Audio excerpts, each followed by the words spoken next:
This podcast is brought to you by the Albany Public Library main branch and the generosity of listeners like you. What is a podcast? God, Daddy, these people talk as much as you do.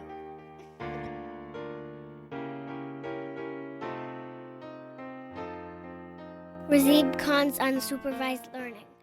Thanks for listening to the ungated version of the Unsupervised Learning podcast. If you want to read some essays on some of these topics, please check out razib.substack.com. Again, that's razib.substack.com. Thank you.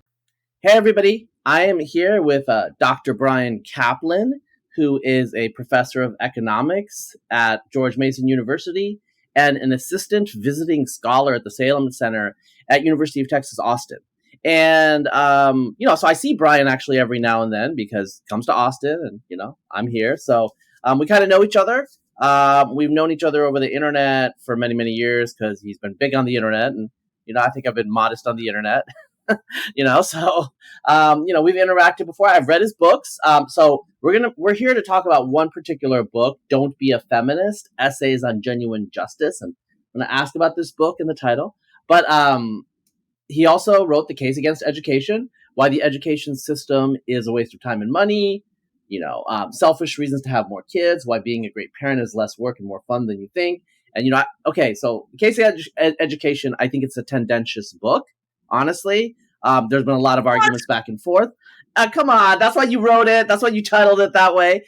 But selfish reasons to have more kids, I actually think that was less I know a lot of people who read it and they didn't necessarily have kids because of selfish reasons, but it was a book that it was like food for thought. That's a neutral way to put it, But there are some people who actually had kids because of the book. So, it actually told me that they have. Yeah. So I feel like that book was kind of not that controversial, actually. It was more like, oh, it's cool that someone wrote that book. That's the most main reaction I got. That Myth of the Rational Voter, Why Democracies Choose Bad Policies. So this is actually a book, I knew who you were, but when I read that book, I was like, okay, this is a cool book, And Bryan is also, I think, Bryan Caplan is the citation for the IQ word sum correlation. It's really hard to track down, but you're one of the intermediaries. So people always ask, like, what is the correlation between the word sum, GSS variable, and IQ? And you're one of the reasons that's out there because you found the older citation. Yeah, right? I was able. I mean, if I remember, there's only one paper that ever did it, but there it is. It's 0.70, not a trivial social science correlation, right? Not at all. So there's that, and then there's your stuff about open borders, the science and ethics of immigration. I mean, you've done a lot of open borders related stuff, so I mean, it's more than a book. It's kind of one of your things. And, Bryan, you have talked about, there's a lot of writings online why you're not an Austrian economist. There's a lot of things we could talk about. One thing that I will say is that you are quite candid, that you did a PhD in economics on an economic topic. You got a job as a professor, you got tenure, and now you just do what you're interested in, that's right. Which is great. That's what people should do. And not what everyone does. Right. That's so tenure, right? Yeah, there is stuff about tenure in your book. So your current book, Don't Be a Feminist. Okay, that title, people are going to read that and they're going to think this is a Jeremiad about feminism, and it's not. Mm-hmm. Like, it's a very diverse book. Like the second part, Essays on Genuine Justice, your idea of justice, fairness, just desserts, kind of like, a society that maximizes utility. I don't know if you would use that term. But, okay, yeah, because you're not, I don't want to get into, like, the Rothbardian, like, libertarian deontological morass, okay? But my only point here is, like, this is a book where the cover and the title, I think, it's I don't want to say misleading, but it kind of is. I mean, look, people should open up a book and look at the contents, all right? Mm-hmm. And you would immediately understand, okay, there's more to this book than that. So let me just ask about that, though. I mean, I've never written a book. And when I write blog posts and I don't choose titles when I write for other publications, there is, that whole issue about how does the title correspond to the content and how are people going to take that? I mean, straight up, is the title just to get people's attention? I mean, I'm talking to you, you know? Not at all, actually. I mean, here's the thing. There's a long tradition when you write a book of essays that you just pick your favorite essay and title the book after that essay. And then the subtitle indicates it's a book of essays, as this one does, which should lead any reasonable person to say, oh, there's probably talks about a bunch of other things in it. So, yeah, now, it is true that there's something special about that essay in particular because it's the only original essay in the book. All the other ones were originally posted on my blog. This is one that I was writing in my head for many years, but it was quite a bit longer than the other ones, and I just waited, and then I said, okay, I'm going to go and sit down and take a month and write this essay, and then package it with all this other stuff. I had written stuff critical of feminism before, but this was a chance that I had to go and say everything that I thought was wrong about it. And honestly, Razib, I think that there's a lot of people who would actually read the whole essay and said, no, it is a Jeremiad. And I agree with you. No, it's not. I'm not angry at anyone. I'm not trying to go and upset people. I mean, honestly, this is one where I'd say if you only know the title, then maybe you could think that reasonably. If you look at the title and the cover, but the whole cover shows me homeschooling my daughter, right? And I'm not being mean to her. I'm not saying, oh, because you're a girl, you can't learn math. It's nothing like that. I think if you just look at the title, you'll say this is someone that cares a lot about what his daughter thinks. And again, that is the direct motivation for writing this book is I just don't want my daughter to be a feminist. I think that it is a view that will get in the way of her having a good life. And furthermore, I also at least think that I've got enough credibility and what I'm saying is sufficiently unusual that I can, she's too young right now, but I think there's a good chance that this essay will prevent her from being a feminist. And if that's all it does, then that was time very well spent in my view. So, just can you unpack for the listeners and viewers what you mean as a feminist? Because, obviously there's different feminist traditions like liberal feminism, Marxist feminism, there's even Christian feminism. Fourth generation feminism. Yeah. Yeah. So what I want to do is just start off with what is feminism anyway? And I don't want to just say, here is my definition and stipulate something. I want to see truth from facts and see definitions from actual use in English. So I start off with the dictionary, encyclopedia articles, which have a definition that you will hear a lot, just as feminism is the view that men and women should be treated equally. And I say, all right, that seems like it isn't really the way that people are using the word in ordinary English. At least it's not, it's pretty misleading. But anyway, then, some years ago, I found a Gallup survey where they actually asked people a bunch of questions, but among them, the following two. First of all, are you a feminist or not? Second of all, do you think that men and women should be political, economic, and social equals or not? And guess what? Well, almost all feminists think that men and women should be political, economic, social equals. Also, almost all non-feminists think exactly the same thing, which it means that it is not just my intuition that there's something wrong with this definition. It is just deviates from the way that people in our society actually use the word. Rather, it's more like saying feminism is the view the sky is blue. It's like, well, feminists do believe it, but guess what? Almost everybody else believes it. So to go and act like they got a monopoly on believing the sky is blue is unfair to everyone who disagrees with them. It's not a good explanation of how we're using the words. So then I say here is a much more accurate description of the way people use the word feminism. And that is to say, feminism is the view that our society generally treats men more fairly than women. Right, so I think, and again, I'd say this is a better definition. I'm not stipulating this. I'm not saying I hereby define it as this. Rather, what I'm saying is this is a definition that, first of all, almost all people who call themselves feminists, in fact, do believe that our society generally treats men more fairly than women. Second of all, out of all the people who say they are not feminists, they disagree with that, or at least they're not convinced. So maybe they don't affirmatively say that's false, but rather just like, I don't know, whatever. Right. So that's the definition I start with. And I think that first of all, I think it is a fair definition. It's not one that prejudges things.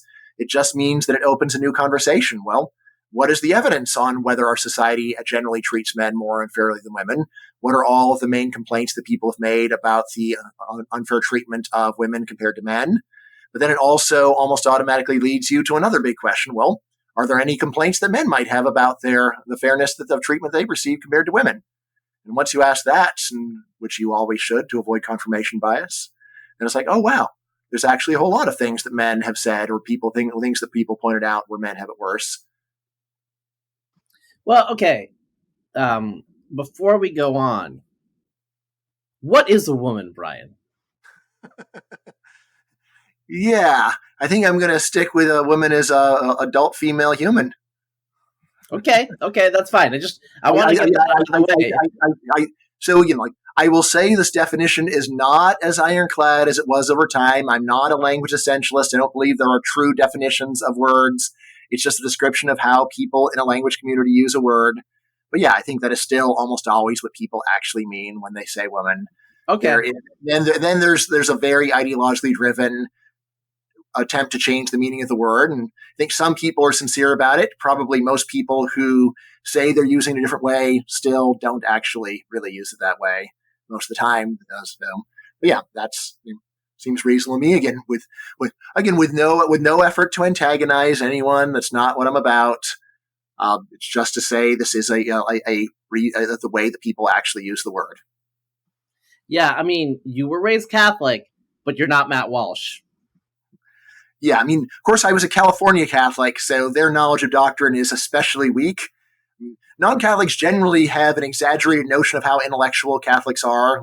The idea that most Catholics even know what Thomas Aquinas said, or maybe even who he was, is ridiculous. But the California Catholics are especially non-doctrinal. So really, 90% of what I know about Catholicism I learned in books, not from my upbringing. Mm-hmm. So now we have that preliminary out of the way. I guess the primary thing, and I want you to speak this. I've been to your talks, Bryan. Like, I know some of these talking points. I mean, I might even agree with them. The pay gap. This is the one that we always hear about. I'm gonna be entirely candid. I'm just sick of hearing about it and talking about it and responding in any way. But we're here to talk about your book, and why don't you talk about the pay gap? Right.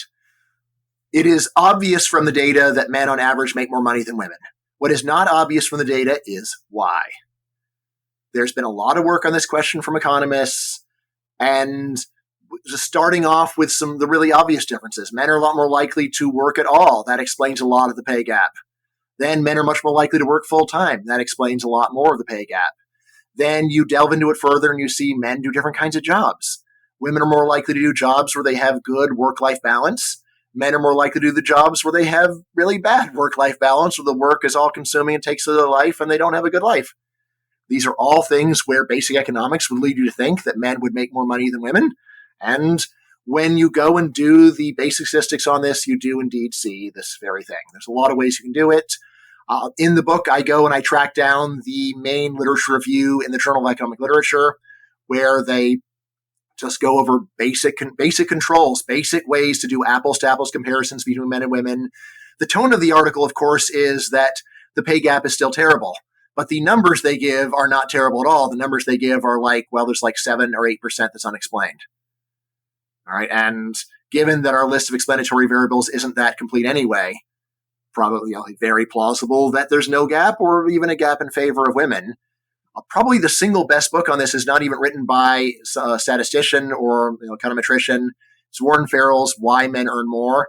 It just goes over 25 different big differences in the kinds of jobs men and women do.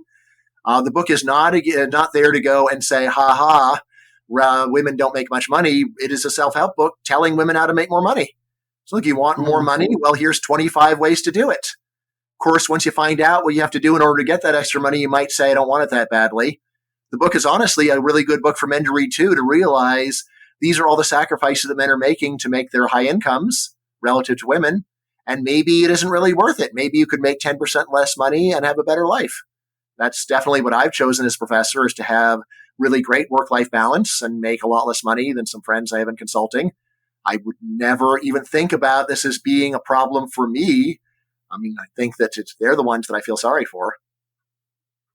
Okay, so just to back up, and honestly, I do read papers on this sometimes, and then I just forget about it because Sure. I don't really understand how to explain it, but it's okay, so now you've controlled for all these, and now you're at 95 cents from 70 cents, and okay, that makes sense. Now I'm not going to think about it anymore after this discussion. And then this 70 cents to the dollar thing.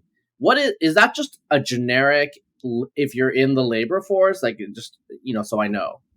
I think it normally is for binary full-time work. So basically, there's a binary variable about whether you're a full-time worker or not. You just need 35 hours a week. So I think it's that. Okay, honestly, I don't even remember where that number is coming from, but I think it is whether you're full time, but loosely defined.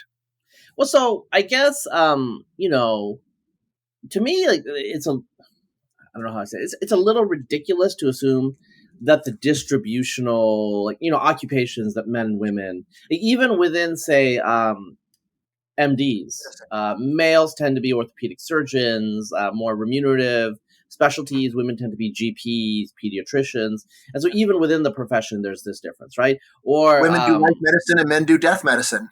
Men do cancer, women do Sure. OBGYN. Sure. Which one would you rather do? Yeah. Okay. And that's all fair. I guess like the question would be, isn't it still is like why do men make more than women in these specialties? And then I've seen arguments that when women move into a specialty or move into something, then the status drops and the wages drop or something or something. I mean, does this sound familiar to you at all? Vaguely. I mean, of course, there's the simple story that when women move into something, then there's an increase in labor supply, and that would tend to reduce wages just from that alone without needing to mention status or anything like that. Yeah, I wonder if that's the issue with veterinarians. They make like surprisingly little money, a lot of them, for how much education they have to have. And I just know this because I was, I did my graduate work at in a vet school, and so really? I knew a lot. Yeah, I knew a lot of vets in training, and I don't know if I can say this. Well, I can say this. I'm not in academia anymore. There was unofficial quotas for men. So my male students, when I was TAing that wanted to be vets, they knew exactly what their GRE and their GPA had to be, and it was lower than the women. It was a highly ranked vet school, and they didn't want men to be less than 25%. Which honestly, I don't know why you necessarily need that many males being vets. But whatever, that's what it was. And the reason is there's just like a lot of young women want to be veterinarians, a lot of them. And so that was my hypothesis, and that's what actually they said.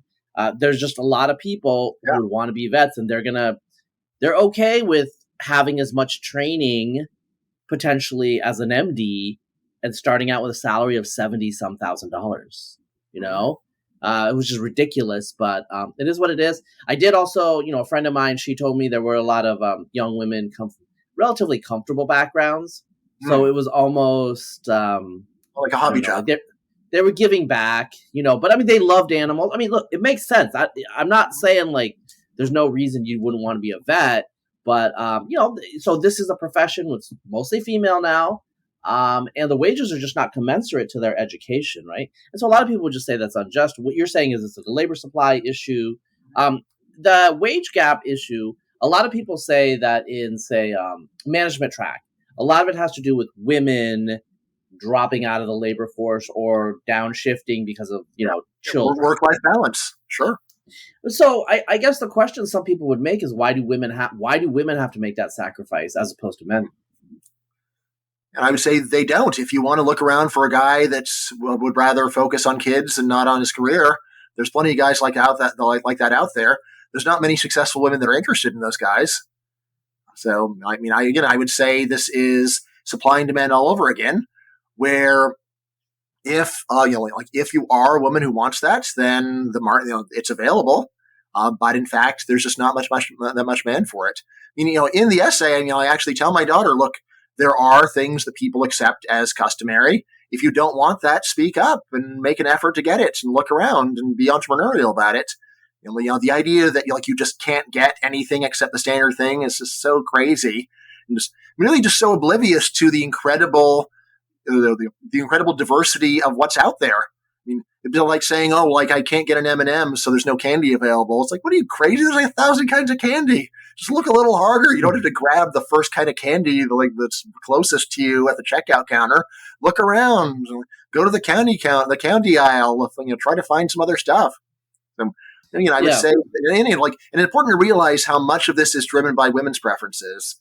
Just the distaste that most women would have for a guy that said, I don't care about my career much. I'm going to be the primary caregiver for our kids. They're not. Well, I mean, Not many okay, women that are going to say, "Oh, perfect." but I think the question would be, where do those preferences come from? Do they come from social norms that are inculcated by some traditional society and some value system? And should we promote that value system? Right? I mean, I think that's the question. Like, where do the preferences come from? Right. And I guess my answer to that is, as soon as you're asking that question, you're already in a pretty authoritarian mindset. I wouldn't even go and well, maybe it's normative mindset. Maybe we have an idea of what a good society is, and in a good society, okay, I'm obviously like even for my own kids, I would not presume to go and say, "Hey, you should go and have the following work-life balance. This is the one good one for people." So the idea that I would go and start sharing my opinions with strangers, or that I would need to have a full theory of preference formation to do that. I mean, so like genetics is a big part of it. I don't know whether you're fishing for that, Razib, but I think it would be but it'd be pretty amazing if genetics didn't matter, right? My listeners and viewers know, I think, where I'm coming from, but I don't want to be like, high five, Bryan, like, that's the preferences they got, and this is how society is. I just want to, give voice to what people would say, and then let's flesh out where we differ from. So, for example, there are people who will say, this is an arbitrary preference by women to be nurturing to children, and they make a choice to invest more in the child than in their career, as opposed to the husband or the partner or the male investing more in the career than the child, at least in terms of time allocation.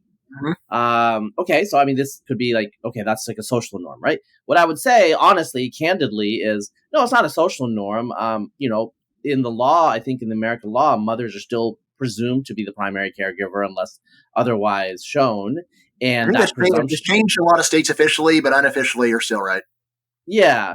And the reason that is because of sex differences, because men and women are different in their personality. So, men are more disagreeable, women are more neurotic. These are the average differences, personality and disposition. And, I don't want to get into evolutionary psychology, but we can create a simple explanation, from just Pryor's understanding of, some sexual dimorphism of why this is. That's my explanation. Remember, the humans are primates, so what other primates?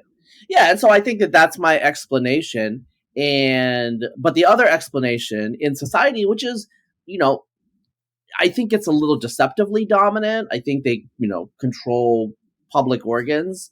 But people know it's not true, is this is some social structural force, right? And so I think that's what's coming at you when you make these arguments as an economist, thinking analytically about trade-offs, right? Well, I mean, why do people make these trade-offs? Why should we have these trade-offs? Why should we have these preferences, right? Can we ideologically rewire a more just society? And so you're talking about, I don't know, just optimize for human flourishing or something. But that's in a local micro scale. But what's the bigger context? And there are societies where men do not provision as much. They're different. So for example, in West Africa, the traditional narrative is women are much more likely to be economic producers. They don't demand that the man provision as much, but the pair bond is actually their brothers provide for their kids rather than so they're matrilineal. There are matrilineal societies, matrifocal societies. These are a minority of societies, and they're not the typical Eurasian norm anymore. But in Africa, places like in Papua New Guinea, there are still places that do those alternative systems. Now, those societies are not. I don't think that the feminists that identify as they're not necessarily feminist utopias, especially in a society where, to be candid, women have to do a lot of the primary production. And in Papua New Guinea, there are societies where men do not do much of the gardening. They drink and they kill each other. That's their job, and I don't know if that is the utopia of where women work a lot that we want. But so anyway, we've been going on about this, but I think I want to probe you on this, partly because I think our discussion of feminism, to a great extent, today is relatively superficial, in my opinion, in the public space, because politicians and public intellectuals, quote unquote, will do the 70 cents per hour and then it'll just be accepted. It's to the point where I'm going to be honest, like I don't even like fight it anymore because I'm just tired of talking about it for 20 years, you know? And you, Bryan, I don't know what's up with you, but like, you'll just be like, you're like that kid, like, well, actually teacher, you're wrong. You know, you're probably that kind of kid. And, you know, I feel like you're going against the grain of polite society now, even though I think you're right about a lot of things, or you're making really good points that need to be addressed. I mean, what have you experienced? Like, you know, like I went to a talk here in Austin that you give, and I thought it was actually like a pretty positive, fair reaction to you. There's one or two unfair, maybe one particular unfairness, but in general, have people been?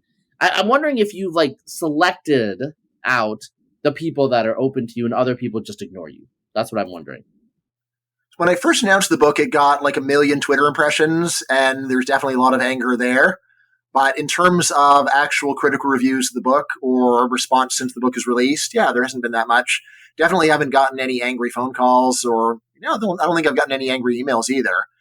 Before it came out, I had some very good friends who warned me, and they said, "I'm worried about you." And this was not a thinly veiled threat on their parts. They care about me. They were just trying to help me.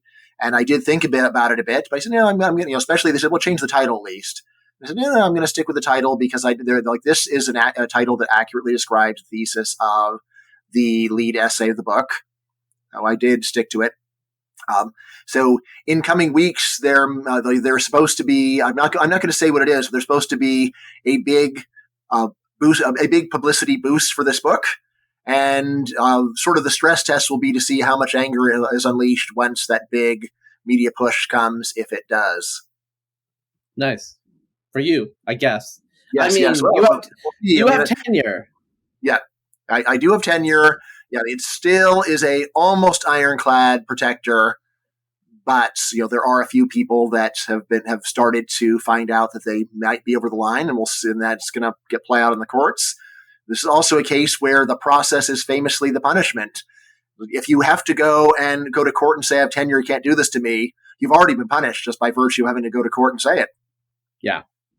Yes. I want to move on to another. Actually, before we move on from feminism, I guess, you talk about genuine justice, and we talk about social justice, reproductive justice, racial justice, all of these justices, right? What to you is justice? Like, what do you want the listener or the viewer to know about what is Bryan Caplan justice? I mean, I would say this is just like any basic moral term, like rightness or goodness, where it's possible to go and give examples of it, but there really aren't any non-circular definitions. I know that, like often, especially evolutionary psychologists want you to take a moral concept and then redefine it in non-moral terms and say, well, justice is equality of or something. And, the answer is, I am a minor philosophy. I just like when you try to redefine a moral concept in non-moral terms, you've changed the meaning. That's not what it means. I could just say, justice is the ethically correct treatment of other human beings. So, right? Oh, okay. Wow. You just used another word. Yeah. It's basically just defining one moral concept in terms of another moral concept. There was a robot that just said, beep, beep, morality does not compute. Like R2D2 saying you can't detect the force with the sensors, right? So, of course, if someone is talking about moral issues and you just say, I'm a nihilist, I don't believe that moral concepts have any application in the real world. So, all right, well, I guess I don't have very much to say to you other than I bet if I followed you around, I would hear you making moral statements, and not that it wouldn't take that long to hear it either. All right, so this is not listener viewer. This is not in the list, so I'm ambushing Bryan here. But so specific question actually. There's this thing about sexual harassment and Me Too in economics. You're an economist as a profession. And the Atlantic, as we're recording, the Atlantic had a write-up with Annie Lowry about it. And, there's these incidences that happened and the profession's changing, just the general narrative. Can you tell me what okay, and just for the listener and the viewer that doesn't know, Professor, I think at Texas A&M, Jennifer Doliak, is kind of organizing, but she's not actually talking too much about her own experiences, although she had those, but she's organizing She's getting stories from women that have been, experienced sexual harassment, that sort of thing. And she's naming names. She's naming professors, some of them prominent. She's even naming people One of that the are, Nobel Prize winners, sure. yeah, and she's naming people that are defending them as well. And I mean, honestly, it's become like a huge social media thing. I actually, I think Econ Twitter was one of the Twitters where it's like you can select, you follow economics. Actually, unfollowed economics. I didn't want to see that anymore. It was just, it was like a car crash. It was like you couldn't not look if it was there. So I was like, I don't want to see it anymore because I don't want to look at it. No. But I mean, tell me what your take, Bryan, if you have any. You're an economist. You probably know some of the people who are accused, like at least glancingly professionally. You might know some of the accusers glancingly professionally. I mean, what are we on the outside to think of it, to think of this? And why is this happening in economics now? Very good question. Let's see. Let me just start with specifics and then I'll move out to bigger claims. So I know the Roland Fryer case very well, and I think he was totally railroaded, and the complaints against him were ridiculous and should have been dismissed just dismissed immediately, and everything that was done to him was wrong. So like the most you could accuse him of was inappropriate manspreading. Like that's what they're, and they're going to get this guy for that. So I think it was just ridiculous. It's a case of either, so again, what I don't know is whether the people who accused him were just hypersensitive or whether they were out for a quick buck or some combination of those, or just out for revenge. But anyway, so Roland was very mistreated. I'm that I know enough to be confident of. In terms of the other accusations, of course, you can always say, well, I wasn't there, so I don't know. The main thing I'll say about the more recent accusations is that what Jennifer Doleac does is very close to saying anonymously share your complaints and then I'll repeat them as fact. All right. Okay. So I'm not going to do this. I was actually, I joke toying with the idea of I'll just put up a Twitter post saying anyone who's ever been falsely accused of anything, anonymously go and email me, and then I'll report your claim that it was a false accusation as fact, which would be at the same intellectual level, at the same level of total irresponsibility. So I'd say about this is that we know that what people like Jennifer Doleac is doing is totally negligent and irresponsible and ridiculous. As to whether any of the accusations will hold up, that I do not know. But I am very suspicious that any of them will. I mean, there's just I have a piece coming out where I go over 10 general problems with these kinds of complaints. Of course, there's the basic one of accusations not the same as guilt. Duh. All right. But then there's also accusations are probably roughly proportional to fame. So even if you were to say, well, why would someone make it up? If you're famous, it can be very rare to make up accusations, and yet you can still deal with a lot because you're so prominent. There's also a tendency for successful people to be the recipients of accusations. If someone is a failure, who's going to bother accusing them, even if it's true? So there's a general tendency for successful people to have extra accusations targeted at them. Then there is a general issue with realizing there are some people who are hypersensitive, and just to back up, so false accusations aside, there have been a lot of feminists who say, well, false accusations hardly ever happen. If you think about it a bit more, it's like, well, how would you know if they hardly ever happened? You'd have to know what was going on to know the accusation was false, wouldn't you? But there are some efforts that are made to detect the rate of false accusations. But in any case, whatever the rate of false accusations is, just because someone is not lying doesn't mean they're correct, right? Because human interaction is full of misunderstandings. This is, in fact, the go-to explanation in real life whenever two people are squabbling with each other, is to say, isn't this all just a big misunderstanding? If you're a parent and your kid isn't getting along with another kid and they start making accusations, my default is always, well, this is probably just a big misunderstanding. I doubt your friend really meant to hurt your feelings. And then when you said that back, you weren't meaning to hurt their feelings. I would say that if you are not aware of the immense role of misunderstandings in human relations, you're just not paying attention. It is huge. Human beings read bad intentions into innocent actions all the time. This does not mean that we should always take the side of the most clueless, socially inept person who could probably just say, I had no idea it would offend anyone if I asked them to come to my birthday party the day after their mom died. So, does not mean that, but it does mean we should not be taking the side of the most hypersensitive people. We should not say, well, if there's a misunderstanding, we should always find the person who is most offended and most hurt and say they're right. They're not. Right. And furthermore, once you appreciate this and that there are hypersensitive people, there really are people who will get angry at the nicest, gentlest person just for breathing practically. Right. Once you realize that there's people who are that hypersensitive, the idea that the world should be revolving around that's pretty crazy. And we've got good evidence that elevating the opinions of hypersensitive people has very bad consequences in general because first of all, if you know someone's hypersensitive, it's reasonable to not want to deal with them. Furthermore, if the consequences of offending a hypersensitive person get bad enough, it becomes very prudent to not deal with anyone unless you know they're not hypersensitive, which is a high bar. It means well, who is this person? I don't know this person. Maybe they're hypersensitive. I've got people I can deal with that I know or not. Why should I give a chance to somebody else? So there have been some very good papers that have been done, first of all, showing that Me Too has greatly reduced mentoring of male employees of female employees. And there's another more recent one showing that, specifically in econ, that male-female co-authoring crashed after Me Too.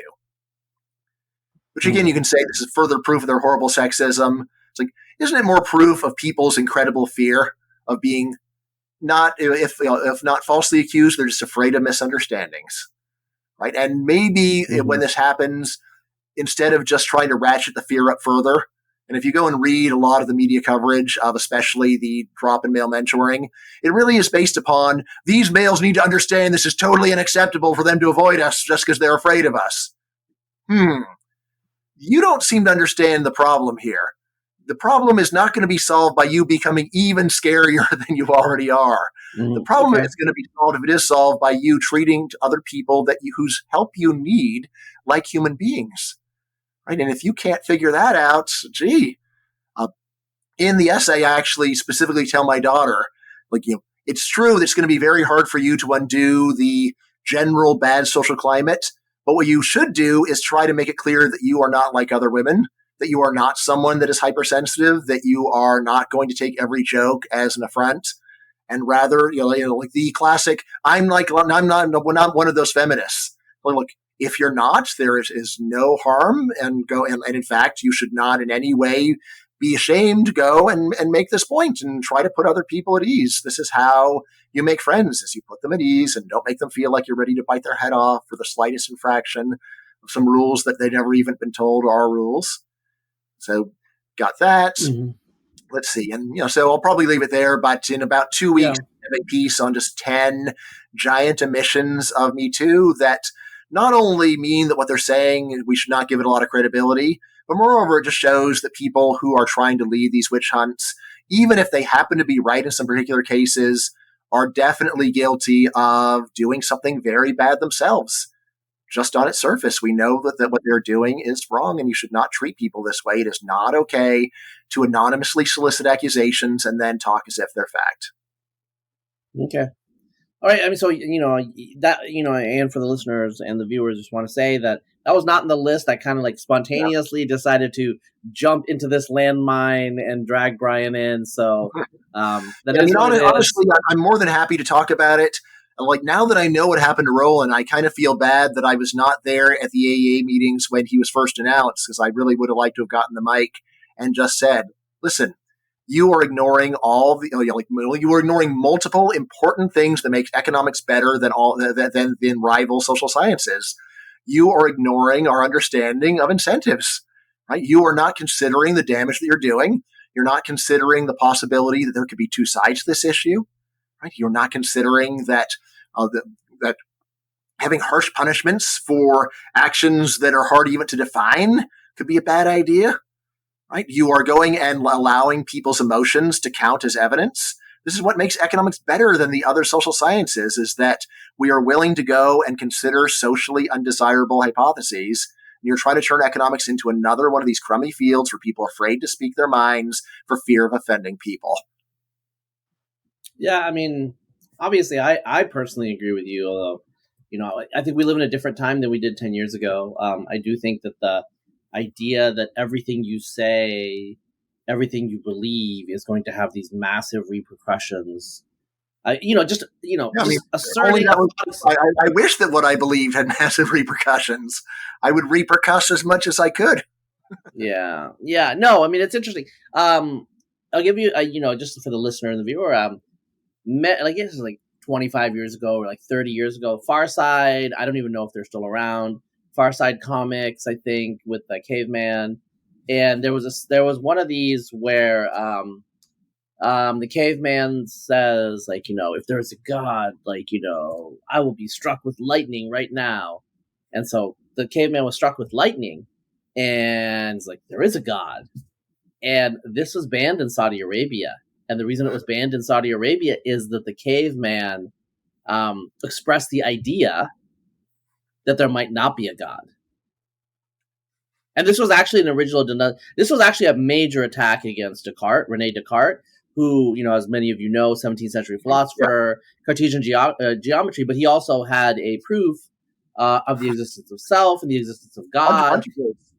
Yeah, but but he had to start with doubt, right? Mm-hmm. And so that was actually a huge issue for a lot of people at the time. I feel like some of the discourse that we have in our society today is similar, where it's to admit of a question is impermissible, even if your conclusion is the correct conclusion, because there are some premises that need to be taken on faith. So let's talk about like a different topic. Eugenics and comparative advantage, just like something super chill.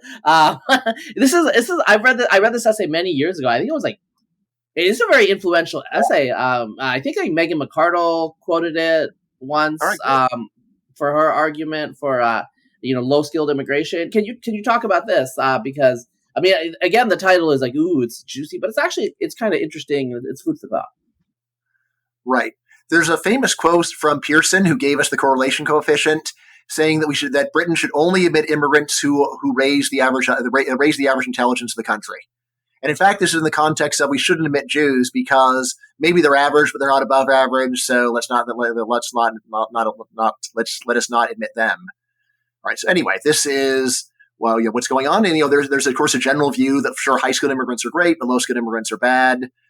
There's also, however, an idea in economics called comparative advantage, which simply stated says it is possible for two actors or two countries to engage in mutually beneficial trade, even if one is better at better at everything, actually.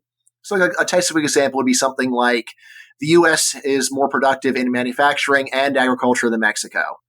Therefore, what's the point of us trading with Mexico?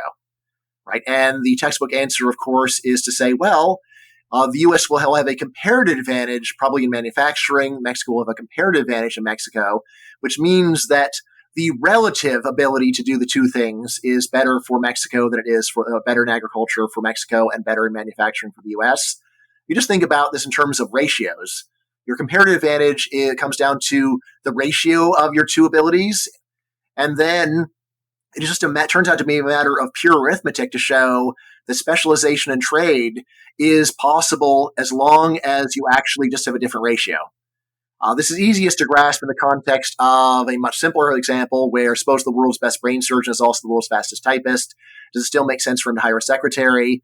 And the answer is, of course, because then he can take that less valuable typing time, put it all into brain surgery. He hires someone to do the typing. They're not as good as him at the typing, but still that person can't do brain surgery at all. And so there's actually big social gains of the person outsourcing this activity. All right. Now, in the context of eugenics, the idea, well, we don't want to go and let anyone of lesser ability into our country. This is where I say, look, the logic of comparative advantage holds too. You have a country of nothing but Einsteins. Who takes out the garbage?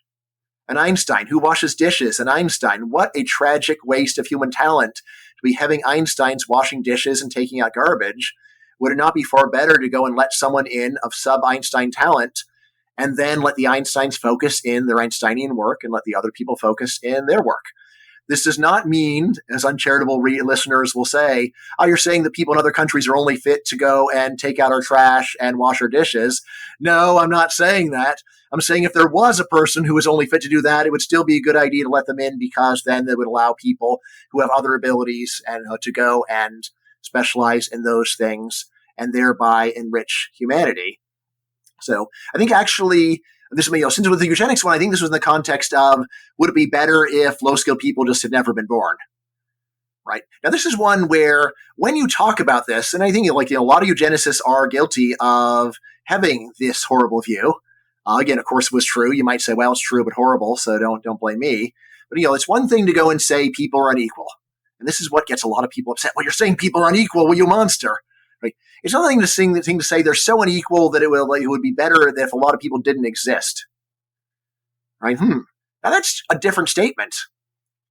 Now, if you push it, you say, well, are there some people who should not exist? It's like, sure, Charles Manson shouldn't exist. It'd be better if he had never been here. Jeffrey Dahmer, right? Better if he had never existed at all.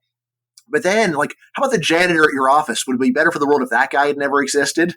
And this is where I will say, look, it is not just be a hippy-dippy to say, no, wrong, that janitor is a useful human being. He really is a useful human being.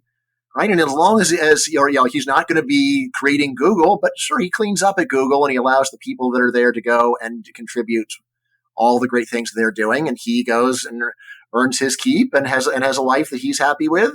So why should someone be trying to prevent that? Yeah, so I think actually if I remember, the direct context of this was when I wrote Selfish Reasons to Have More Kids. There were a lot of people actually who told me off the record, where really some people should have more kids and some should have fewer. Now, literally, you might say, all right, well, hopefully whoever is having the future Charles Mansons doesn't have them. All right, fine. But this isn't what they're saying. They're saying things like people who go and eat at the Cracker Barrel shouldn't be having kids. And this is where I'll say, well, that is a crazy reason to wish a person to never have existed. Fine, eat at Cracker Barrel. What's the big deal? I've never eaten there, but I don't harbor any resentment against the people who do. Why would anyone? What's the big deal? Well, I do think, because I remember the original post, actually, I think, because this was on Econ Log, where you used to be a contributor. It was also not that much after, the Bush era. I mean, it was, but, that was still kind of, we kind of tend to have cultural overhang of what we're concerned about. And so I think that the peak Mexican immigration period for low-skilled immigration was 2005 to 2006, right before the real estate, the financial crisis and real estate crash and all that stuff, in 2000. Yeah. And then they were talking about immigration reform and all these things. And I think that was still on our mind. And a lot of people were saying, all this low-skilled immigration brings all sorts of problems, et cetera, et cetera. And so I think that, obviously it's not as big of an issue right now, partly because we're actually in a labor shortage for various reasons, or the labor supply is relatively tight compared to, what it has been in the past. Although it's not clear that it's not a big issue. If you go and look at the main issues that Republicans say they were voting on the basis of this election, immigration was number 2 after inflation, if I remember correctly. Yeah, and so I think some of that is due to the fact that there are areas in the rural Midwest in particular where the presence of immigrants that are ethnically quite different is very salient. So when you go from 0 to 10, that's a lot, right? You go from the one Mexican family to the 100 Mexican families, right? So I think that some of that is happening. And also the immigration system, there's all sorts of problems with that, although they're different than they were 20 years ago.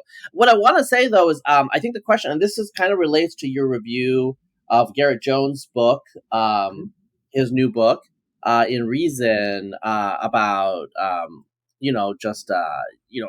ancestors and immigrants and how they carry over their basically human capital. And Garrett was on this podcast a bit ago. And he's your colleague at GMU. You guys know each other or know of each other. And I guess the question that I would have, and this is the question I've always had with your arguments, because it's quite logical, they make sense, the math works, I know the math works. But what about the idea that the institutions, that the broader framework that is required for these societies to flourish are eroded by, say, a flood of low-skilled immigration, or immigrants who, as economic units, as Homo economicus and comparative advantage and all these things, they make sense. A nation gets a higher GDP the bigger its population is.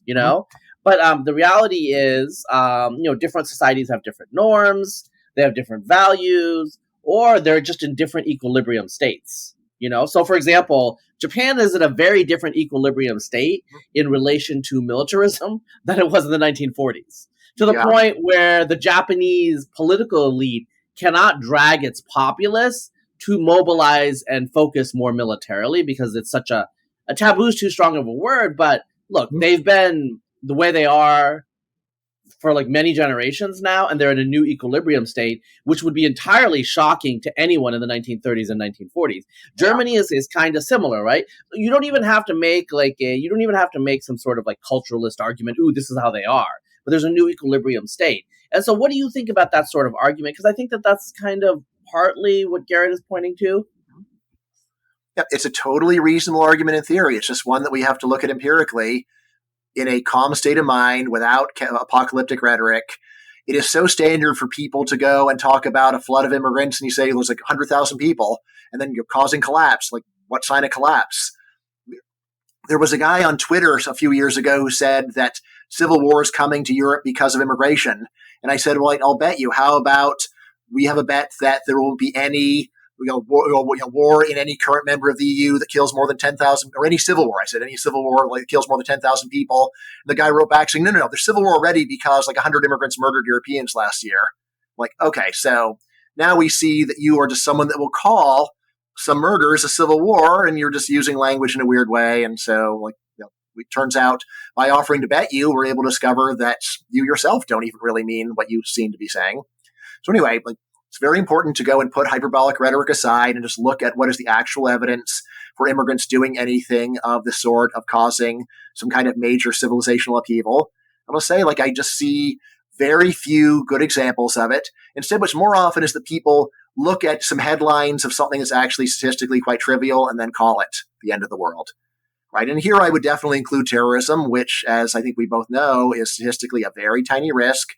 The real problem of terrorism is just that people react to it so hysterically and they don't think of it as just being like other murders. So when I say that, there the problem is just general innumeracy and thinking that because a problem is caused by people you don't like, that it must be really severe, or especially if it's just really dramatic. And of course, terrorism is dramatic. But what I do in my book, Open Borders, is just go over these complaints. And I start with terrorism. And I say this is one that a lot of people consider to be the main reason not to allow immigration, which is crazy in a lot of ways, just starting with it is one of the rarest causes of death. So reasonable people just would not care about it very much. And you could say that's a very autistic perspective. But it's like, well, if that's an autistic perspective, we got to get autistic and we got to listen to to the autistic people because they're apparently the only one who can do math. So the rest of us should just shut up and listen to what they have to say. No, but then I do go over a lot of the other ones. So terrorism is a particularly ridiculous one. Yeah.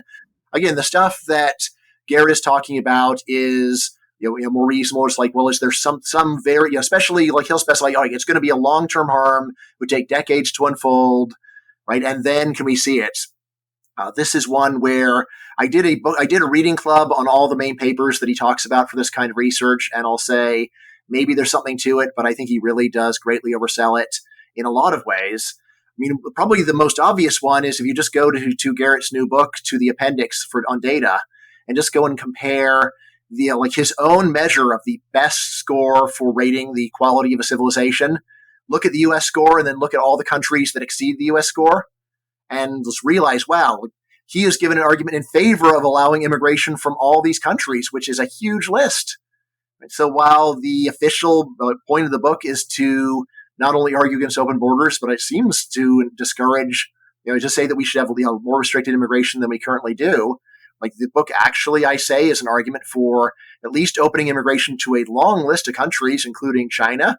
And then if you just tweak his measure a little bit, then we also get all South India too, or all British India. So India, Pakistan, and Bangladesh, another 1.7 billion people.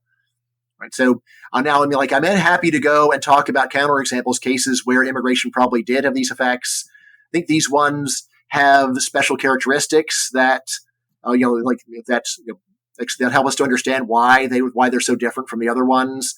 Again, so like the main one that I know a lot about is Palestinian immigration into both Jordan and Lebanon, which basically did cause 2 civil wars. Right. This is a case where, first of all, the immigrants were almost overnight a large part of the population, and second of all, they brought with them a very concrete agenda of war with Israel. which couldn't happen, of course, until they first overthrow the current governments that were not going to go for immediate war with Israel. But again, that's so different from the kind of immigration that most Western countries get, where you get a lot from a lot of different countries. They don't have some common agenda. It's spread out over a longer time. So yeah, I think it'd be totally fine just to let everyone from Palestine into the U.S. And I predict that whole issue would just vanish. It's not like Palestinians in the U.S. would then be committing substantial terrorism against the U.S. or they'd be fighting Jewish communities. It would just be like Serbs versus Croats would just vanish into the dustbin of irrelevant conflicts in history. At least that's my prediction. Okay. Well, I want to ask you a thought experiment then. So let's say that magically you could magically okay, let's give it 5 years so that there's some level, because obviously so if 150 million Pakistanis, if the whole nation of Pakistan showed up in the U.S. in a very, very short so America's population increases by half again. I mean, what are your predictions, Dr. Caplan? Yeah, so over 5 years. I mean, it's really extreme, so I'm just going to be honest and say my confidence level goes down when it's that extreme. I'm not crazy. Some people think I am, but it's an obvious concession to make.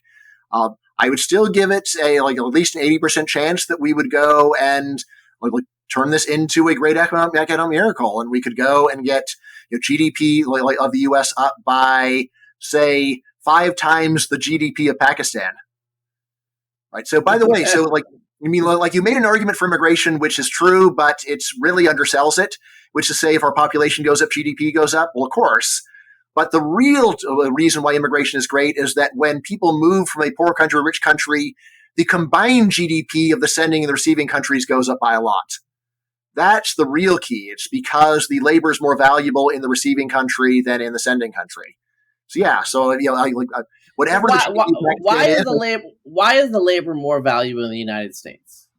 Well, I mean, you could just say, why isn't it? So, there's just a long list of reasons. So one of them is, we've got a much greater stability of property. We've got, the corruption is lower. We've got much better we have much better management. There's international measures of managerial quality. U.S. is basically at the top. Pakistan would be really low. Let's see. So I guess things like technology, that kind of stuff too, of course. So my question is, so obviously, even within 5 years, obviously, people from Pakistan would not be running this country. I mean, it would take a while for them to get on the city council and stuff like that. But I guess the argument here would be, okay, you have a certain amount of corruption in Pakistan and a certain amount of corruption in the United States. Don't you think that there's going to be some averaging, or do you think the United States will be able to just shift their norms? How does that happen? So let me give you a concrete example. One reason that I am here talking to you is because my father hates corruption, and my family's from Bangladesh. So you can imagine that it's actually it was really uncomfortable for him to work in a country where he personally hates corruption, and he's just not good at that sort of thing, being sneaky, right? And so when he got a chance to immigrate to the U.S., he took it because one of the great things was here people are not corrupt, right? So there's we come from a corrupt country. Obviously, Bangladesh used to be the most corrupt every year. I think now it's not as much, but in any case, there's self-selection there, right? But if everybody from Bangladesh came, there's a lot of people, they have different set of norms, and they're at an equilibrium that's rational for where they are, right? There is efficient, or not efficient, but good corruption. But there is corruption that does the things sometimes that, the regular systems don't do, right? So anyway, my question here is, you seem to be presuming, I mean, actually, I'm sure you're not, but, the caricature of you would be, you're presuming that the institutions can just absorb these inputs, these labor inputs, and they're going to flourish because unskilled labor, even if they're unskilled laborers, they're just very well off in the United States, right? I mean, they're also in a context where, first of all, they don't need to go and pay bribes in order to get the stuff that they want to do the stuff they want to do. And second of all, they're also not in a position to take bribes in order to go and allow people to do the stuff they want to do. In terms of quantitatively, so your experiment basically has the U.S. population is 0.67 of what it currently is, and 0.33 times Pakistan's 0.33 Pakistani. Yeah. So My prediction is like 10 years from now, the U.S. corruption level would be measured at about 0.03 times the current Pakistani level of corruption, plus like 0.97 times the current U.S. level of corruption. So I think there would be some very modest level. Probably actually initially the corruption level would barely reflect it at all, and then there would be some modest rise as some Pakistanis wind up getting jobs where they're in a position to go and take some bribes. But again, like the system, so I particularly would peak, at maybe like 20 years out, at so like 0.06 times the Pakistani level, and then I think it would go back down because there's assimilation. There's also the system that in the U.S. for all its flaws is set up to go and deal with that kind of thing. It's one of the easier things to do, especially in a world with camera phones. Just film somebody going and being corrupt, and you can get them punished for that. So and it's also it's socially more taboo. Like, I mean, there are societies where it's like, well, of course, everyone does. That is the issue. Now, if you wanted me to actually make me nervous, you need to say they all go to Idaho, right? Okay. Then I'm like, that's probably going to, again, then they'll be so overwhelming that I think it really will be at that level. Here's a good way of understanding how assimilation works for something that we measure well, which is language. Right. So what we know about linguistic assimilation is that first-generation adults who don't speak English, when they migrate, they never become truly fluent. Like, they're going to have an accent. They're not going to be at what we consider fully fluent. They learn enough to get by, but it's just too hard to learn a new language when you're an adult, and so hardly anybody does it. On the other hand, their kids have almost 100% knowledge of almost 100% fluency, and in fact, it's their knowledge of their parents' language that is usually poor. How's your knowledge of what language was in your family in Bangladesh? What was Bengali. It's Bengali, but how's your Bengali? I mean, how is the Bengali received? I can ask for food. All right, and how about your kids? How's your kids Bengali? As my daughter said, when my parents speak Bengali around her, she doesn't know Spanish. All right, now then, now this is one of the you could say this is sort of a cheap shot, and of course the language works this way. There's a lot of people who are worried about immigration who do not admit that language works that way. I've talked to multiple people who say large areas of the U.S. they don't speak English anymore. It's like, well, the first generation ones might not speak good English, but second generation always do, like with near 100% chance, right? And this is one that we measure well. So it's it's at least it's a place to start when you're understanding how assimilation works. Now again, if all the Pakistanis went to Idaho, I don't think they would learn English. So there is something like I do have to say, their kids learn English.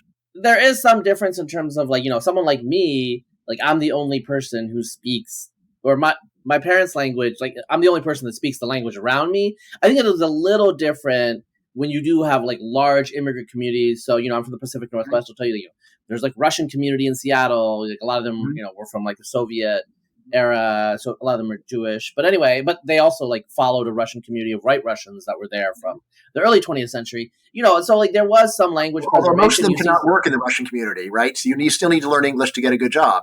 Yeah. I'm just saying, like, there's variance, and I think, I agree with your point about language. I think that's just obviously true, and I've looked at the data as well, and the data is pretty clear in terms of how quickly, like, especially for Spanish language speakers, because that's what people think about. Yeah. I will say that I think the Spanish language ones are unusual, not because they don't learn English, but because they retain Spanish.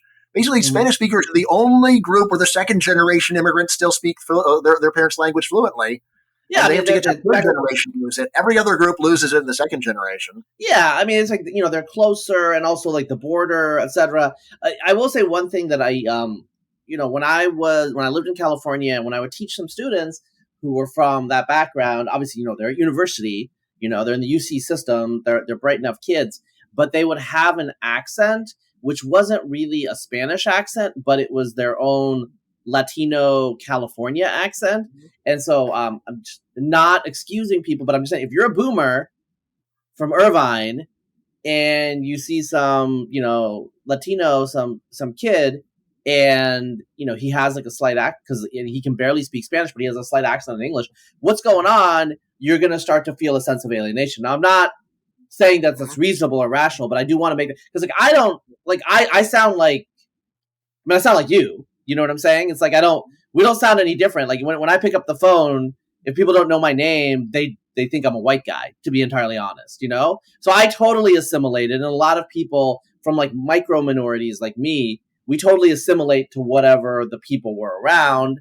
I do know one, Indian guy who his parents, it's a black university in, I think, South Georgia. And he could speak, and he worked in private equity at the time in San Francisco. It's a long story.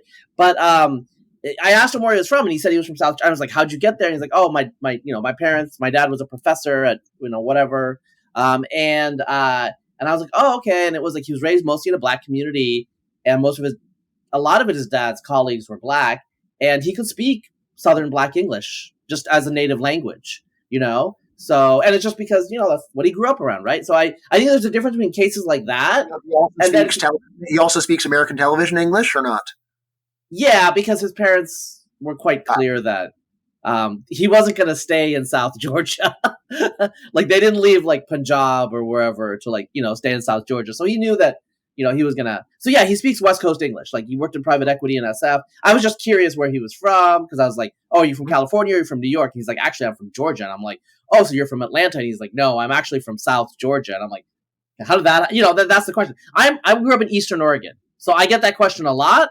So I'm not like being offensive there. My dad taught at a college at Eastern Oregon. That's why we're in Eastern Oregon. So stuff like that happens. Assimilation happens. Obviously, I think I'm probably an example of it in a lot of ways. I have read Rothbard. Like we have like a lot of the same intellectual influences. Despite our very disparate origins, right? But I just want to say that there is variation out there, and we got to think about it analytically, and we got to like talk about the numbers. And I think we agree on that. We're not going to like resolve, obviously, whatever issues you might have with people with more restrictionist views on immigration. But if we can think about it and talk about it analytically, just as we can about feminism or anything, then that's great. I don't think that that's the way American society is operating right now, to be honest, in the public forum. I think there's a lot of tribalism, a lot of polarization, and a lot of, I can't even, you said that, right? And like, this is actually from the right and the left. I remember during the War on Terror, I actually, I have friends, they would be called effective altruists now. And some of them, I'm not going to name, I'm going to protect the innocent here. But I knew people in like 2008 and I'd have dinner with them and they're from like the proto-EA movement. They're like, we should just ignore terrorism. We should just pretend like it doesn't exist because we're wasting all of this time and energy on, and they were actually kind of right. We were in Afghanistan and all these other things in Iraq. And let's be honest, like they were just like, just do the math. Like it's not that big of a deal. Malaria, all these other things, like, obesity in America, morbidity, all of these things are causing way more utilitarian harm than terrorism, And when they would say that, people would get really angry. Or when I would repeat their talk, because I think it was a reasonable talking point, even if I didn't agree with all the details, people would get very angry. And these are like, conservative people, that they were like conservative snowflakes. Now today, obviously I think the left is a more hegemonic position culturally than it was during the Bush era, and so now we have different like things people are triggered by, and I hope that people aren't. And so even if we have disagreements, and I think we can still talk in good faith. And I've learned a lot from you. I hope you've learned a lot from me. And this conversation has been really great. I hope people read your books, whether you agree or disagree. I think they're not like super long. They're written, they're accessible. They're not like academic. I mean, I'm not saying they're not academic books, but they're not like a university press academic book, right, where you have like a bunch of tables and marginal rate of substitution and graphs and, all that stuff. Right. So I think just encourage people to check out your work. Is there anything like, as we close out this conversation, is there anything like you want to talk about, you want to, address before we, just like call it a day? Well, let's see. First of all, amen to everything you just said, Razib. I'm always stunned when someone reads anything from me and thinks I'm going to be angry at them about disagreeing. Like, it just doesn't happen. Right? Yeah. I mean, I will say that immigration is much more than feminism is one where in practice, when you argue about it, people get angry. But I'm not, and I really do, that's just not how I feel about it. I wish that we could go and put all this, get rid of all this. Losing friends over ideas seems to me one of the most tragic and ridiculous things, and do everything I can for that not to happen. Mm-hmm. See, in terms of other things in this book, let's see. I guess like one thing we haven't just talked about very much is just, there's a section of the book called Being Beckerian. So I'm just talking about Gary Becker and the way of, and just the general way of thinking about the world that he provided in his seminal work in the 50s. We sort of touched on it when we're going over the pay gap for men and women. But it is a much more general way of looking at the world that just says whenever you see any kind of unequal achievement or unequal bad thing for any two groups, there is a natural human tendency just to say, oh, this is just caused by arbitrary unfairness, which is a possibility. But there's other possibilities too, like why are there so many men in jail for murder? It could be that we just are really mean to men in our society, but there's always another possibility that men are actually murdering a lot more people. And then just thinking about the world in that way. So that is, it's sort of a general way of thinking that I find very helpful. So I don't know if you had any thoughts on that, Razib. Yeah, I do have a thought on that. This is it's a jokey thought. So the Becker Posner blog. For those of us, of like Gen X or, elder millennials, this was a thing in the 2000s. And it was like, a prominent University of Chicago, I think, the law professor and Gary Becker, and they would have discussions. And it was like these like super geniuses are having dialogues on blogs. And it was cool. It would be really, Becker's not with us anymore, right? But it would be great to, yeah. Okay. Yep. Yeah. Because his son is still around. But, so if we had a Becker Kendi blog, because Kendi believes the opposite, right? And he is America's foremost public intellectual right now. Shudder. Don't you think that's true though? You might be right. I would still think of someone like Krugman as being bigger, but yeah, maybe he's not. And this is just me in the econ bubble. Yeah, honestly, you can't really imagine that blog, because how do you go and have a conversation with someone who says that just disagreeing with them is itself a sign of sin? It's really sort of precludes. Yeah, and this is where we're at. This is a little bit like of navel gazing, but I've talked to multiple people who talked about the period before 2010 as very strange to them, because you would talk to people you disagreed with deeply in public. And you would be seen talking to people you disagreed with, and that wasn't socially taboo, And I'm thinking of people. Great. It's important to remind people, like, there was no golden age where like it's not like in the 1980s American universities were these incredible places where you could go and discuss any idea and no one would bite your head off for violating left-wing orthodoxy. It was already bad in the 80s. It's just ratcheting up the dial to levels that was just hard to imagine before, where you're going to go and try to revoke someone's tenure for saying something offensive. That's something that wouldn't have happened in the 80s, but it was, but more of it's just an intensification. Or another way you can think about it is we've gone from a world where new faculty would have had, say, 4 Democrats for a Republican to one where you got 30. So when you think of it that way, it's a big change. Although if you say, well, that's really just taking the dial and moving it from 80% Democratic up to 97. It's not that big of a move of the dial. You say, well, but it's taking something that had at least some debate and turning it into a total monoculture. And well, so I give this example, and it's a real example. I'm still in touch with a lot of my academic friends, and candidly, listeners, viewers, they know that, I connect people, whatever, because they, I think Schelling point, that would be the term. Like, I'm known, I'm in public, and they know I'm not going to turn on. You know what I'm saying? That they can trust me. But in academia, so I have a friend. He is. Okay, I just outed his sex or gender, but he anyway, he's Elizabeth. Yeah, Elizabeth Warren. They are an Elizabeth Warren type supporter person. I think in 2020 was 2020 or 2016, whatever. They were Elizabeth Warren type person, but they have let's just say they have some social science background aside from biology background, so to tend to think about things a little bit more in terms of trade-offs. And, they're not neoliberal, but they got a little bit of that in them, right? But, kind of like Liz Warren, somewhere between Warren and Buttigieg, somewhere like that. Moderately liberal Democrat. I think that's literally. But anyway, they were made fun of. My friend was made fun of. He would get mad about this as the Republican and the conservative in his lab, because everybody else was like Bernie or left. And, and he's definitely more liberal than Joe Biden, but in that, in his culture, in his environment, he is the far right individual. And, do you know who Clay Rutledge is? He's a psychologist at North Dakota. There's 2 beers. It's like 3 beers and 2 psychologists. There's a podcast I sometimes listen to, and they're like, we're going to have a conservative psychologist on. And he's actually just a moderate Democrat. But that's what they got. I made fun of Clay because I was like, you're a Hillary supporting moderate Democrat. You are the far right of the psychological world, So, that's where we are in academia, and I think it's probably a problem, and, I hope it changes, Yeah, economics is still changing for the worse from what I can tell. So, yeah. Econ, basically, the Democrat-Republican ratio would have been around like 2.5 to 1 in the mid-90s, and now it's at almost 5 to 1. And then to realize that because there's a strong age pattern among the new ones, that it's probably more like 15 to 1. So, economics it does look like the last bastion of some kind of intellectual diversity in the university is in the social sciences. In social sciences is to some extent philosophy. To some extent, philosophy.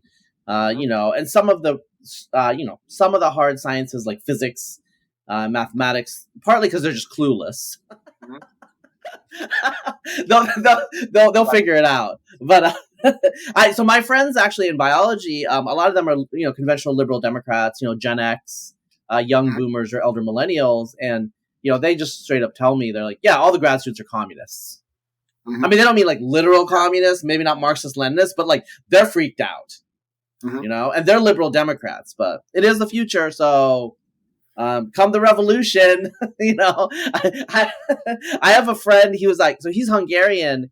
And his parents are. Actually, he was born in Hungary, but his parents were raised in Hungary after World War. During World War II. During World War II, the Hungarians were aligned with the Nazis, and there was a local captain of whatever whatever, like the Horthy's government.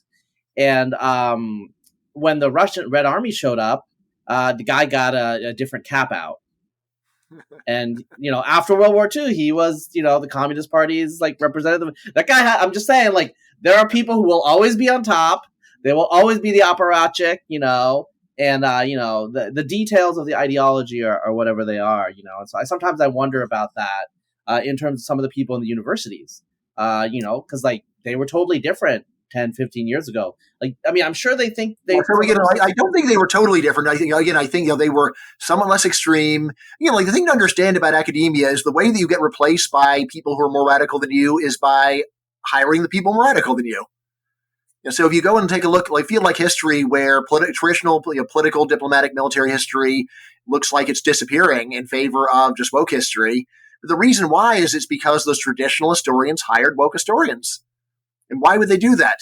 Because they felt guilty that they were not listening to people like that enough.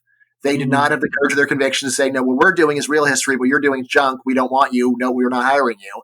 If they had that attitude, then history would still be the same way that it was in the past. And they could have just perpetuated themselves. But they blew it. Yeah, I'll tell you, we're going on here, but whatever. I have friends. Some of them are now ex-friends just because, I'm in the outer darkness, as the Mormons would say. But, like they would say, don't we need to like represent different types of people in science? And I'm just like, look, we're all nerds here. We're not representing all types of people, first of all, and second of all, I am the diversity. Razib, you are diversity. Well, in evolution and ecology, that actually was true. And I would, because I'm kind of like I'll say it, I'm a little bit of a dick sometimes.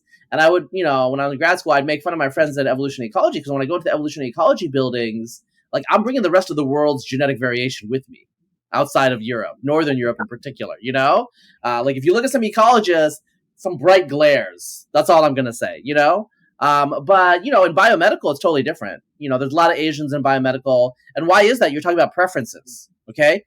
Although actually, I was not talking about demographic diversity. I was talking about the really important kind, the intellectual diversity. Oh, well, that's universities being centers of what kind of life again? Oh, yeah, intellectual life. Yeah, like your diversity. Well, diversity. Okay, so diversity. They are the monoculture.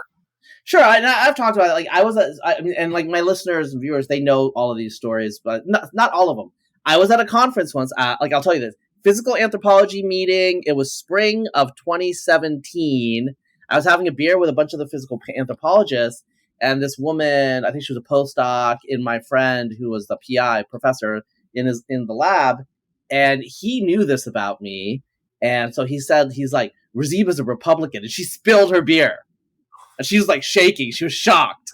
Like, I wasn't like physically attacked or something, which that's happened to me, but like she was like, yeah, she was like super shocked that she was sitting next to a Republican in Texas, but whatever, you know. And I'm not the most partisan people. When I say I'm Republican, it's just like, you got to pick a party, whatever. Sometimes you vote for whatever. But, I've had some interesting, funny experiences relating to that. And a lot of it is like there are more people who are not left, some of them even conservative in academia, but, they got to be way on the down low. They're not like you in terms of just expressing their views, especially outside of, economics or some sort of social science where maybe you kind of have to talk about your politics. So, there are people who are Republicans in biology departments right now, believe it or not. Yes, there are. But, they have to keep it really on the down low if they're junior. It's just going to be an enormous problem to the point where people could, they're worried about DEI complaints on them just because they're by their ideology, they're dangerous, Now, if you're really, really senior, it's not as big of a deal. Like those people, they have power. Once you have power, it doesn't matter, right? You can just, and also they know that you're going to like retire soon, So they're okay with those people. Or do they? Yeah. Well, some of these people in their 70s, right? But you're right. Emeritus is like, emeritus is gone in a lot of these fields now. People just like to stay forever. Yeah, like prudentially, you're a fool to retire. Like they say, we'll give you 3 years of full pay to go away. Like, or I could just stay till the end of my natural lifespan and get paid to do nothing forever. Like, why would I? Yeah. Well, but this is like a lot of the listeners of yours won't know the way academia and tenure is set up is like, they give you freedom to do what you want to do, but some people decide not to do anything. Now they have to do a minimum amount of things, like they'll be assigned teaching and other sorts of things, but you can really skate if you want to. And there are people that do that and they'll never retire, which means that, okay, their salary, but really what that means for a lot of people that they're annoyed about is like, they're not going to vacate their office, because they want to free up space and all these other things, but they want to free up the money is more important. Yeah. Free up the money. Yeah, free up the money. Man is humans are a political animal, and that applies to academia, that applies in political science, but it also applies in biology and physics and everything. We were talking about like Me Too and all that. There's so many cases I know where it's like there's a secret reason or there's something different about the person that you would not know from their public presentation where they're putting up a front. Like, oh, they're extremely wealthy, but they're acting like they're marginalized because they're a person of color. Like, I've seen that. Where it's like, I know that they're actually... Or both? Just the accuser, Like, it's like you don't know someone's full background when you just see them on social media or the way they present themselves, And that's natural. It's like in a court of law, like the defense defends and the prosecutor, prosecutes. But, it's interesting when you know the situation, when you know the people, it's way more complicated and gray, to be frank. Yeah, well, also, since for most of these accusations, there's no due process, there's a presumption of guilt. So, it's a kangaroo court of public opinion in a way, or a kangaroo court of a university administration. Again, if you know the wrong that was done to Roland Fryer. And like that could be a whole podcast. I want actually. I'm gonna put this out. I want Roland on the podcast. I want to talk to him. I've never talked to him, but I've heard great things about him. Happy to connect. I know him. I'm totally happy to connect you. Okay, yeah, I would love to talk to him because, and we talk about Roland Fryer, what happened to him. I do agree with you. I'm going to be candid in terms of like, objectivity gone. I do think he was railroaded, but he's bounced back. He has a position with the Manhattan Institute. They couldn't really totally fire him from Harvard, but they basically defenestrated him. They just stole $1.2 million of salary from him. That's all. Yeah. And so, he's shame on Harvard. Yeah, he's really recovered. But the issue with this sort of thing is like Roland Fryer could obviously absorb the hits and come back. But he won the, John Clark Spates Medal, right? Mm-hmm. One of the most promising economists. Yeah. And so, I mean, most people aren't like that. There are people who are destroyed by the cultural, and it's not just in. Let's be candid. It's not just the people who are accused. The accusers themselves also then it follows them. So the whole ecosystem is toxic. Well, the whole ecosystem is toxic. The whole ecosystem is toxic. I remember, I mean, we got to end this, but I remember like years ago, a couple of years ago, 3 years ago, there was a science paper where there was an incorrect, pulling of data from a database, and that resulted in a publication that had a really novel result about some sort of like disease adaptation. And David Reich's lab, David Reich at Harvard, the author of Who We Are, How We Got Here, his lab, they were like, this is a really strong result. And they tried to replicate it, and they realized, oh, this is an artifact by the databases that they pulled and not normalizing things, whatever, right? And it became a little bit of a controversy online. They did retract it. But David Reich, when asked by the media, he said, I don't want this to play out in the media or on social media. They made an error. They retracted it.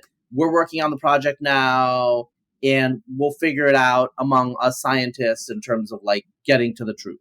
And I thought that was great of him because mistakes do happen. And, what's the point in just chattering about it on social media? It's just gossip, which, I mean, a human weakness, right? But I guess we've been gossiping too long, and I'll let you go, Bryan. But it was great talking to you. So the book is Don't Be a Feminist, and there's a lot of stuff besides feminism. We didn't get it from Amazon, so it is only $12 for the paperback or $9.99 for the ebook. Despite record-setting inflation, I've not raised the price. So order now. Yeah, and there's a lot of essays in there on a lot of different topics, which we didn't get to because we had a lot to talk about. But you know what? Conversation talking is a low information density medium, in my opinion, compared to writing. So maybe we'll have like an email dialogue at some point. Sounds good, buddy. All right, take care. All right, see you next time I'm in Texas. Bye-bye.